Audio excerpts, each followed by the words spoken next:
when you put the cigarette out on your tongue, was that in the script? I was just bored.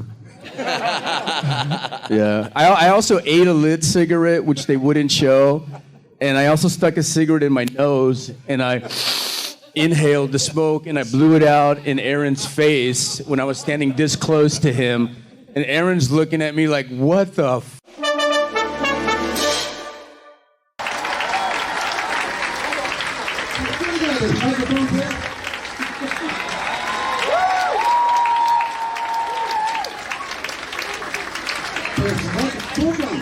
So good to have all you guys here.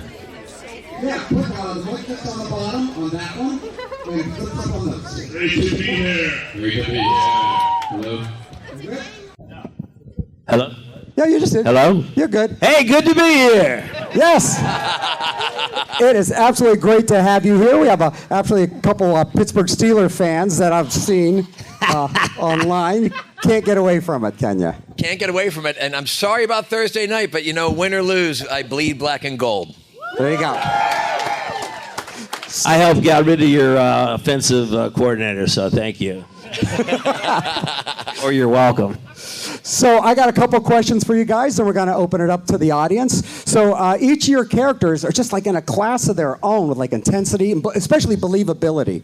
How much flexibility did Vince Gilligan give you guys in developing your character with his material? I wrote all my own lines. It's always such a great question. It's one that's often asked. And the way I normally answer it, I'm going to answer it again. The writing was impeccable on the show. Completely impeccable. And for me, a personal insight into how I was able to craft what I did to be able to be in concert with that excellent writing was to find the space in between the words. For an actor, you want to dissect sometimes and you think maybe you can make it better or say it better. If it doesn't fit in my mouth, then I'm asking the question, how can this fit in my mouth in a way that it comes out more seamlessly? But with this show, I respected the writing so much, I wanted to just be a channel to be able to channel what that writer's intention is. And if I was able to do my work well, which I think I did, it was to find a way to create my character within those parameters and to allow that to be seamlessly who I would become as Gustavo Fring. And for me, it was space. It was allowing myself the space to live within each word. And also the hiding in plain sight. Was that actually in the script, or is that something that you helped develop with that? The the hiding in plain sight. I'd love to be able to take credit for all of it. My ego, my ego would just love that. But would that really have you love me more? Hiding in plain sight was a stage direction that inspired me to become a regular on this show. It was a stage direction that was in the second episode that I did as a guest star on the show that they invited me to, and that was an illumination. To be illuminated by something that's written as a stage direction, not as an active line, it worked on me. It worked on me over and over and over again because I thought in my own life, how often do I know what you really do? How often do I know what you really do? Like really do? Like my neighbor who's carrying the garbage to the curb, and do I really know what that person does? And so it made me think about the idea that many of us wear many different masks, and that's okay. For me, it's okay that I wear many different masks as long as I know when I'm wearing them and what my intention is behind wearing them.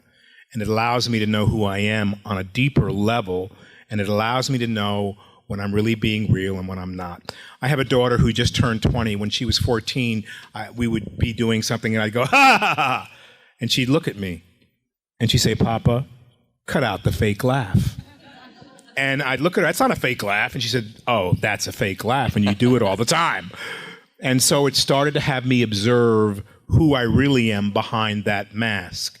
And so for me, who's an actor who takes on many different masks, and rightfully so, it helps me to be in observance of space and time and all of you and myself.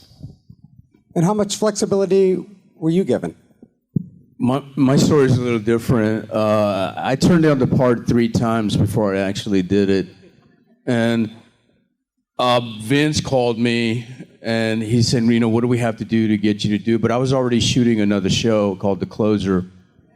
So Vince said, we can shoot it on the weekends, which is like hell because you're already working 5 days a week, like 12 to 14 hours, and you're going to shoot everything on the weekend.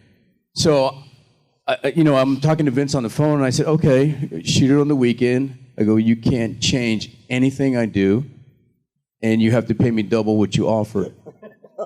And I'm thinking Vince is going to say, like, go F yourself. And there's a long pause, and then he says, okay. And then I went, oh, shit. I'm like, oh, what did I do? Now, you're committed to doing this. So, that's why I only did like 4 episodes because it was just too much. I was working on 3 different things at one time, shooting an episode, working on the next one, and then working on Breaking Bad. And then, I show up and, what I wanted to, when I show up to Albuquerque, Vince goes, what are you going to do? And I said, I don't know. He goes, yeah, right. So we go and, we start doing the first thing. And then I told the crew, and I said, listen, I'm not going to rehearse. And they're like, what? And I said, I'm not going to rehearse, just block and shoot, which is kind of crazy. And they're all looking at me like, who is this guy? And, we do the first scene, the whole crew they say cut, the whole crew starts applauding, and Vince goes, I get it. So, but that's how, it was pitched at such a high level and such a high intensity. You can't rehearse it. You'll kill yourself. So we would just block and shoot it, which is just crazy. So that was my experience. So when you put the cigarette out on your tongue, was that in the script? I was just bored. Yeah. I also ate a lit cigarette, which they wouldn't show. And I also stuck a cigarette in my nose, and I inhaled the smoke, and I blew it out in Aaron's face when I was standing this close to him. And Aaron's looking at me like, what the fuck? And I took the cigarette out, and I flicked it, and it blew up on his forehead. And Vince is like, oh my God, that's amazing. We can't use it.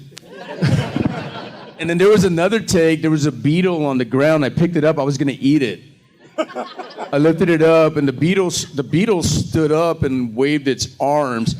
And I was going to put it in my mouth and eat it. And Vince said, cut. Vince said, put the beetle down. We can't kill any animals. I said, it's a bug. And they said, put it down. So I had to let the beetle go. Oh my God. And real quick for you, Dean. You have really, the comedic timing on is just amazing with you. Were you able to improvise any of that? Because it just seems so natural. That's because I'm a good actor. No, it was. There wasn't much improv on that show. You can't improve on the lines that they gave us. You know what I'm saying? That script was sacrosanct, and it's in my many years of acting, there's always been rewrites and rewrites. Those scripts would come, and except for maybe a legal thing or two that they had to get covered, those scripts stayed the same. And all of the, many of the classic things that you remember Breaking Bad, they were all written in the, not just the lines, but the prose between the lines, In fact, I got a lot of understanding of what Hank was all about in all the stuff that he didn't say, but was in it was like the most amazing, I guess you call them stage directions, but they weren't really stage directions. They were just like, it was like beautiful written prose. And it was like, you would play some sort of, you're like, how the fuck am I going to play that, But he gave you something to think about, and you do it, and somehow it worked. And I think sometimes people understood it, maybe they didn't, but it gave kind of a depth to the character. And then the biggest thing for me in that show was the transition from being kind of the blowhard, comedic, he was like the only comedic guy in there, and thank God, because there was a lot of darkness. But then once the third season hit, and he had the PTSD and the freak out, the panic, he's like, shit, I need to like audition for this role again because it's like a completely different role. And so it was great to go from that kind of blowhard guy. You never see cops. You rarely see cops show any kind of inner angst or problems, or everyone's a hero and they shoot somebody every week and they're fucking shooting them again that next week and they're shooting them again. But most cops, because I did a lot of research, rarely ever shoot somebody. So the fact that he gets in this situation where he has to take out this guy, it played on him, and the fact that Vince was willing to let that kind of weakness, not weakness, but the vulnerability would be a better, show was just phenomenal. When I started reading those scripts after season 3, I was like, wow, this is like literally, taking this guy to a completely different spot that you would have thought, from when you first were introduced to him. So that was a gift from Vince, How much knowledge did you have of your arc, like per season?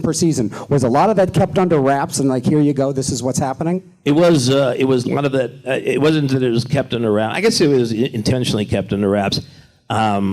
Interestingly, I had my dad passed away in the second season, and just like kind of a miracle, all of a sudden the third season starts to be this season where he's got a lot of vulnerability and stuff like that, and so it was something that I kind of took from that experience, which wasn't very nice of your father passing away, and using it in the character, and it just happened. It was like, oh, I don't have to be funny, hot, crazy guy. I can actually use some of the stuff that happened in my life, So maybe season by season. I knew the last season. I literally knew what that last scene was going to be 2 years before it happened.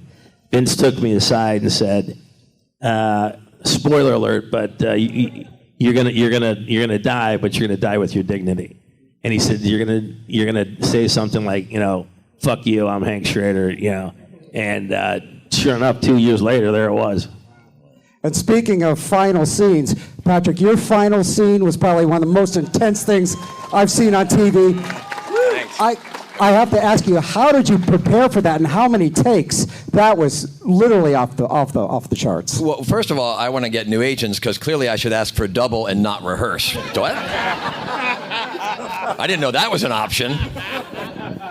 Got to ask a Mexican. Yeah. No, Howard was always guided by the great words that they wrote. I hung my characterization on that, and those beautiful suits that Jennifer Bryan, our costume designer, gave me. It was like a suit of armor. But in that particular, to end the whole thing, and I'm sure everyone has had their ending on this show, rolling up to it, 7 years of work, 7 years of characterization, fun, friendships, and bonding. And when it comes down to it, I didn't want the character to go. And literally, I was standing there with my two best friends, Bob and Ray, when it goes down. I mean, Lalo's a nice guy, but he wasn't my best friend, you know what I'm saying? But what it felt like was it was just abject loss. And there's no way to prepare for it, really, because in the end, even though you're doing a scene where you know the outcome, in the end, we go to work. And you go to work with the intensity of what you need to do, hanging your performance on these words and this action and the direction and whatnot, relying on your scene partners. Bob and Ray were like the best scene partners I could ask for to work with, and Michael McKean. Plus, I would watch these guys, observe them, steal from them liberally, especially this one, because his ability to be still and to listen and to have an inner life was a lesson that this fast-talking actor really tries to take note of. And in the moment when Howard leaves the stage, what I loved about the writing was that Howard's on fire. Spoiler alert, I'm sorry, things don't work out for him, by the way. But Howard's on fire. It's the most Howard says in the entire series. He's chatty Howard the whole episode. And when Lalo comes in, all of a sudden Howard's like, oh, what are you? They're lawyers? You need to get better lawyers. Like he's doing open mic, He's like really flying, and then boom, it hits. And I think it hits everybody because the writing's intention was to shock you that it could be you. Wrong place, wrong time. I wasn't in the game. I didn't deserve it. And it wasn't until I was taken away that I think there was maybe a moment where people go, oh, maybe he's not an asshole. He didn't deserve that. But it was weird also because that day when it was all over, it's show business. It's not show love. And you're done. And you say goodbye, and you walk off the set, and I got to my trailer, and I started taking my suit off, and, for the last time. And I was like, oh, the curtain's down. It's done. And you say goodbye, and we hug, and we'll say we see each other later on, but you drive off the lot, and it's over for you. And you know what they all did the next day? They went to work. Forgot about me like that. It was a very iconic scene. I have one more question, and then if you have a question on this side of the room, line up over there. If you have a question on this side of the room, line up over there. We'll try to get to as many as possible. I have to ask Raymond and Giancarlo, how did you guys manage to put so much likability into these villains? I mean, I like those guys. I wouldn't hang out with them, but I like them. When I read the script for Breaking Bad, it hadn't even aired yet on television, and I got the script and I read it. I saw it as a comedy. I know a dark comedy, very dark comedy. So I really tried to find, to the character, to himself, what would be funny to him about this, and how that makes me feel. So I just use that. For me, so much of our stories are the same, and we've never really even talked about it. Because in the very beginning, they wanted me to come back as a guest spot, and I said yes, and they offered me a contract, and I said no. Because I had been so inspired by the first 2 episodes I did, and they said, why? I said, well, because you're going on hiatus, and I'm a working actor, and you give me a holding fee, and I'll be tied to you. So if you still feel that you have this love for me and you want to write for me next season, come back to me. And then they did, and I said, well, I want to talk to Vince. And why do you want to talk to Vince? I said, I just have some ideas, and I'd love to be able to speak to him to know if my ideas are in concert with what he's thinking. And so I spoke to him, and we were off to the races. What I wanted was not to play what you would think of as a stereotypical human being or villain. I wanted to play someone who was human, who encompassed both the dark and the light. Someone who was fastidious, someone who had great integrity about what he did. Because I believe in our lives, how you do anything is how you do everything. And so for me, it's the practice of that, the dedication to that, the commitment to that, the surrendering to who you really are through your divine presence about the energy you put into doing what you do. And I do what I do for me, to be able to elevate my own spirit. And once I can elevate that, then maybe what you will see will be an elevation of your spirit.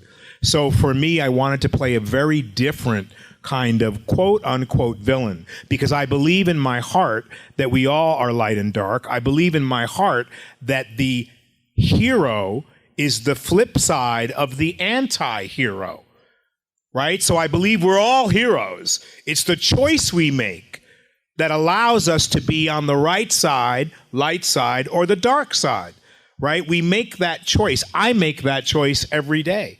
I make that choice about my life. Am I going to be up or down? Am I going to be good or bad? Am I going to be mean or evil? Now, by me knowing that allows me to have a different consciousness and flow through what I do. So for me, I think what you saw was a guy who was committed.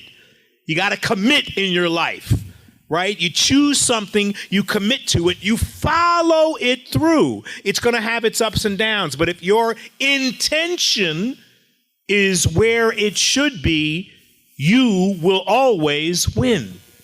If your intention is where it should be, you will always win. Amen. Yeah. Oh, wow. Let's get to questions. Go hit that side of the room. Your name and your question. Braden, and what was your guys' favorite episode that you starred in Breaking Bad or Better Call Saul? My favorite episode was Grilled, when I get killed and it was over.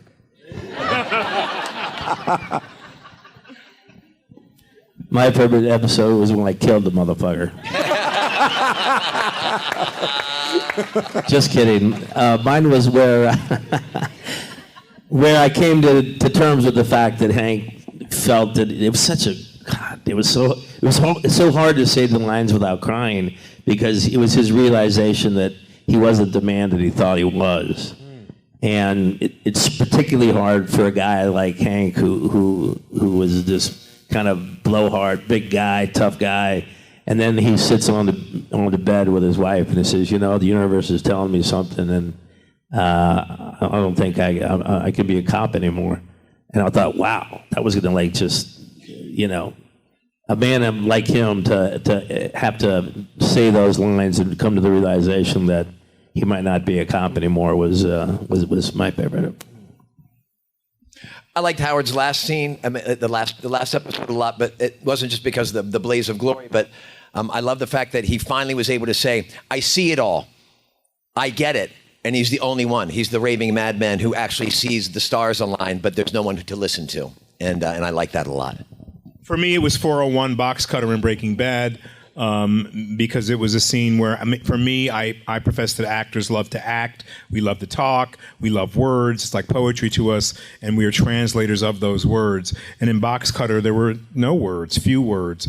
And so we learn to, and it's what we do anyway, whether you realize it or not, we read each other's physicality. We take in with our eyes and our being, and in Box Cutter, that's what I had to do. And I had to display how I was feeling through, on an emotional level, not only through my eyes, but also through my physical being. And to me, that's an exercise that I love to practice. So for 10 minutes, I said nothing, but you knew what my intention was. In Better Call Saul, my favorite scenes are becoming quickly the episode, I think it's 609, where Gus walks off into the sunset after coming out of his shell and almost making a connection. In our lives, we so desire to make the connection that we have been unable to do if we're held close to the vest, or if we're shy, or if we just are not in a place where we're able to show who we are to each other. And in that episode, Gustavo makes a connection with the bartender. He really wants so much to share that connection and to talk more and all that. And then he closes right back up and he goes about his life, and you'll meet him again when we start Breaking Bad. So those are two of my favorite episodes. Hi, I'm Sean. What do you think each of you would be doing for careers if you never became actors? I was planning on being a rock star. I would have been an archaeologist or a chiropractor. I would have been a professional boxer. I would have been a professor. All right, the next question. My name is Amber. In Breaking Bad, who would you guys consider to be the hero if there was a hero? Or is there a hero? I do too. Anybody? I'm not in that show. Go. Well, I consider Tuco to be the hero of his story. That's the way. I never looked at Tuco as a bad guy. I'm surprised everyone else did. I mean, I thought Hank, obviously was the hero to the anti-hero. And if you look back at the show and you've seen it more than once, you kind of see the parallels between this, English teacher getting worse, and then you see this Hank guy kind of coming to terms with his own reality. And, the only guy that didn't compromise in the show was Hank. So. For me, I would say it would be Walter White, because he's a great representation of the hero and the anti-hero. He's a great representation of all of us who feel powerless and don't feel seen. I attest that, that many of us want to be seen. We want to be acknowledged. We want people to see us for who we really are. And so then sometimes we take on the guise of being powerful or threatening just so we can be seen and acknowledged, or vulnerable even, in a situation so we can be seen.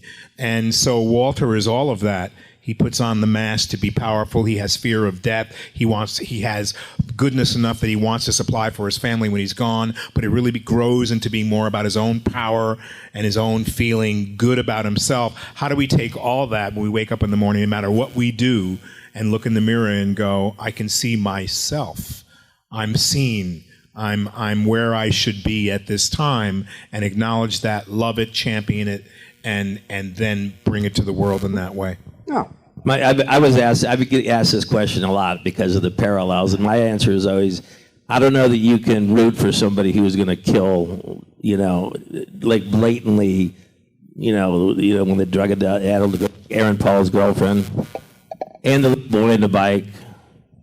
And it's hard for me to accept that somebody who's truly turned into a psychopath and is willing to kill a couple people. It's just tough for me to take that. But I get that question a lot. Well, we got a question on this side of the room. So, Walter, he's back. Good afternoon. My name's Walker. Close enough. Thank you all for being here. Obviously, it's pretty important to me. But I did have a question. When Hank was going through the PTSD and the mineral collection, not the rocks, the minerals. Thank you. Was that legit? Like he had an interest in that, or was that just an obsession that came about because of his trying to not deal with stuff? I think the latter is the case, in terms of how I played it, at least. When you don't have any. The worst thing about what happened to him is that he's in this hospital and he's. His wife, then when he gets home, his wife it just like has to take care of him and, wipe his butt and all these things. And it was so humiliating to that character. And I think he just found different ways to kind of strike out, to kind of claim some sort of power again. And it happened to be, hey, we're going to do this collection, and this is what I'm going to do, and I'm going to learn about it, blah, blah, blah. And I'm going to get pissed if you don't understand they're minerals, not rocks. And I think that came from just trying to grasp something instead of being stuck in a bed, with your wife having to take care of you, so. Okay, and next question right here. Hi, my name is Carrie. First of all, I love you all dearly. My question is for Patrick. Can you hit on this earlier, but can you elaborate on what it was like to actually film the scene where Lalo shot Howard, what that was like? Well, we're actors and we play for a living and whatnot. When we were rehearsing, there was, the first time I got a chance to work with Tony Dalton, who's a wonderful human being, love him. But we're rehearsing that, and he's got a rubber gun. And at one point, he sticks it up to my head, and we go bang, and I fall over and all that stuff. And I sort of joke with him. I'm like, "Oh, Tony, why are you doing that?" And he goes, "I'm sorry, it's in the script. I have to do it." And that's kind of the answer. It's in the script. We're driven to do it. And the actual filming of it, I will say this: Bob Odenkirk was a great number one on the call sheet for us. He led by example with good humor, but mostly hard work. We took it seriously, and that allowed us to play when we were on set. So when we were doing it, they understood that it was like, my swan song and that. And so Bob took the mic to begin the day and just basically said, "This is it, end of the line for Patrick. So let's redouble our efforts and let's have fun." But real quick, I want to say, even at the end of 7 years, working with everybody, being on the crew, 30 years under my belt as a performer, I have a lot to say in that final scene. And I come in and I start doing that monologue and running around, and it's not good. And I know it's not good. I can feel it. And I start getting nervous and I start getting crazy. And now I'm imagining that Bob and Ray are also looking at me and going, "He's not good." And you get nervous and crazy. And Tom Schnauzer's there, and he came in and gave me some notes, gave me some adjustments, because that's what you do. You take and you grab help. And then we had a pass where I did it top to bottom. And at that point, Bob and Ray looked over at me, and they gave me that wonderful actor connection. They looked over and they nodded. They go, "Yeah." And you could feel it, like we had found a groove. It took us about half an hour, but we found a groove. And all of a sudden, we're like, back to the top. Let's do it again. Ran it a couple of more times, but then we had found a spot. And I was reminded how much I love working, how much I love that sublime moment of, I can't name exactly what it was, because I was saying all the words in order, and they were still there in their positions, but something was different. And then we went about the day doing that. And I thought, how lucky am I to be able to do this sort of thing with such wonderful artists. So again, in the end, taking off the suit and driving away, it's a big moment, but blessed to be having the day ahead of me beforehand. You know what I mean? So thanks for the question. Do you have any of the suits? Did they let? None. All right. Well, I tell you what, to be fair, Sony paid a lot of money for those suits, you know what I'm saying? And to be fair also, Sony has used those suits to auction off for charities and stuff like that. And I guess they considered they had given me enough already at that point. Got one more question on this side, then we're going to go back to the other side of the room. Hi, my name is Everett. This question is for Mr. Esposito. I'm fascinated by villains who are the heroes of their own backstory. And I wonder how the more that you're informed, the more backstory we know about Gus, how or if it informed what you do from that point on in your performance. Yeah, part of my job as an actor is if it's not there on the page, which normally it isn't, you get some references as to where you're from. And in this, there was some really wonderful prose that describes what's going on within the scene. But I'm a legend in my own mind as an actor, and I think that's the right place to live. And if you're a legend in your own mind, you conjure up where you come from. You conjure that up. The next season is going to be all about where I come from, who I am, what my family is. Of course, it's not. But if you make that up, then it feeds you. What I did and have learned through my career is that it's not only about the words on the page or the words that you say. It's about the juxtaposition of the words that I'm saying to you right now and the opposition of what I'm thinking in my brain when I say them. So I'm now thinking something completely different than what I'm saying to you. I wish you and your family a Merry Christmas. You dig me? So I'm learning how to finesse that. And so the more I know about who I am without it being galvanized and written in the Bible of the show, the fuller I am, the more I bring to what I'm bringing here today. And to me, that's my homework. All right, my homework is also to learn the lines, but that's easy homework. When you've been doing it for 30 years, you've been doing it all the years you've been doing it, that homework that's drill homework. The real homework is the underneath it homework. And that's what you're going to see when I'm just saying the lines and not giving those lines the focus and attention that you think you should when you're a young actor and you have to say it like that, right? That's the difference. And so for me, it's very important to create a template, a backstory, building blocks of who I am, where I come from prior to this very moment. Great. All right, we only have about 10 minutes left, so let's get a couple of questions from that side of the room. All right, here's one from some bad product. My question is for Giancarlo, and I just wanted to ask, how does it feel to be a part of almost a lot of different universes, being a villain? And what's your favorite villain that you've played? I have to say I feel so very blessed. I don't know when it happened for me, but I made a decision that I was going to do all the work that I could.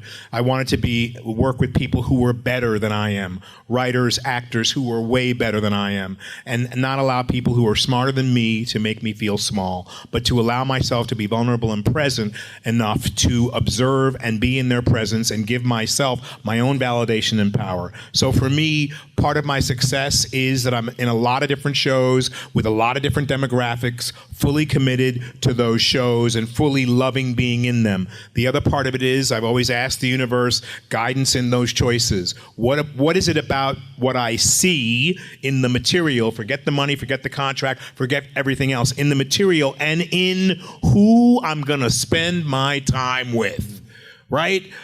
And that to me makes all the difference in the world. Because I've been with some great actors who sit there and they don't even fucking look at you.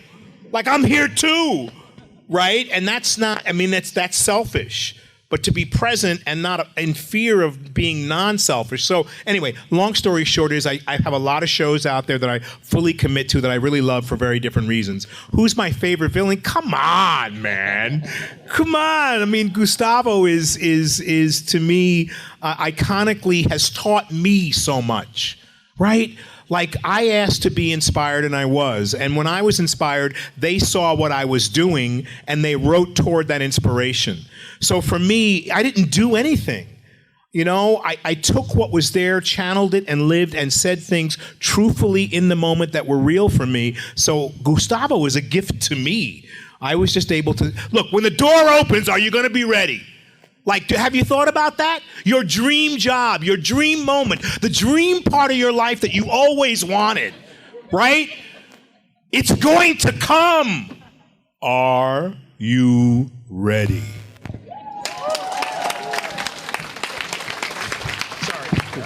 I love it. I love it, baby. That's that blue meth working right there. Next question, please.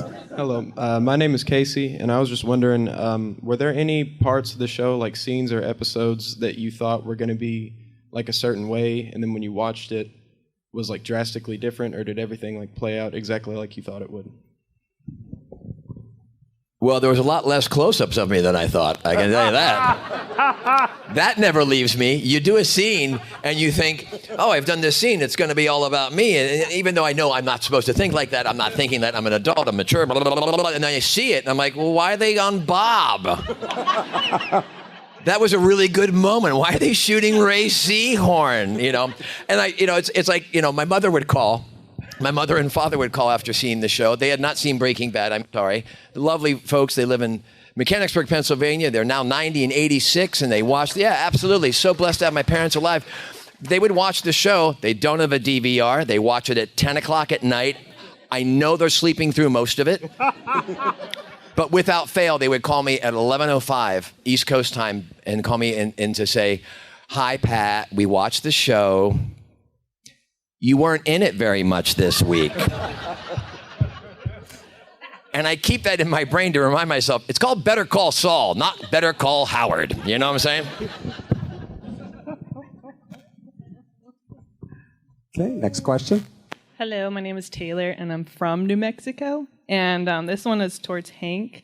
I was curious how you felt about being a DEA agent, how your on-screen wife, Marie, had everything purple. I loved it, man. I spent a lot of time with the actual DEA people, and they were very supportive of the show. And I felt a real commitment and a duty to kind of portray those guys in a correct fashion, you know. In fact, I really felt that pressure because I didn't want to, have DEA guys coming up and going, "You sucked," So I wanted to give them the due that they deserved. And as far as Marie loving purple, I still don't know what the fuck that means. Somebody can tell me. All right, we got time for just one last question. You guys are going to be headed back to your table to sign and hang out. So if you didn't have time for a question, please hang out. I would love to hang out with these guys too, but I got to work in here. Hi, my name is Evan. I know a lot of actors, especially method actors, try to delve into like a feeling or an emotion or an action right before they get into character. They're very like ritualistic. Was there anything any of you like did repeatedly to try and get into character before walking out on set? Like something you really tapped into? I would snort meth.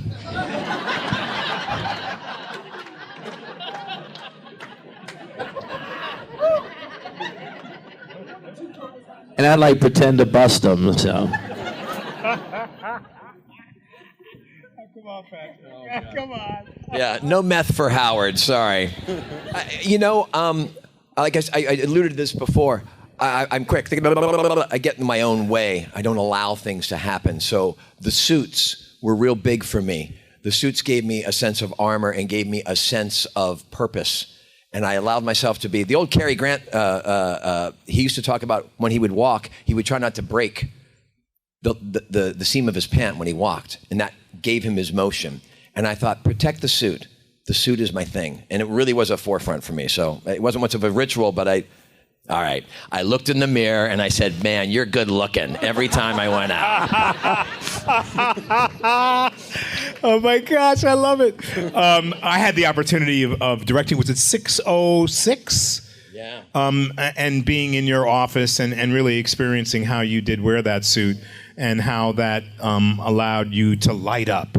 Not that you ever hid behind it, but that it really just elevated your whole emotion and your whole sense of who you were in that character, and I loved being there in that moment. For me, my only ritual, I can remember back to 401, Vince was directing, there was going to be box cutter, a pool of blood, they didn't have the right size rubber boots for me. I looked over at some boots that were there hanging with some other fishing gear, and asked for those, and the wardrobe person was new and said, oh, you can't have those are Brian's. I said, but those will fit me, and Brian's not, he's here, but he's not wearing them. Oh, but you can't have those. And I went, okay, I got to stand in all this blood and cut this guy's throat and make this physical move and all these things, and I let it all go.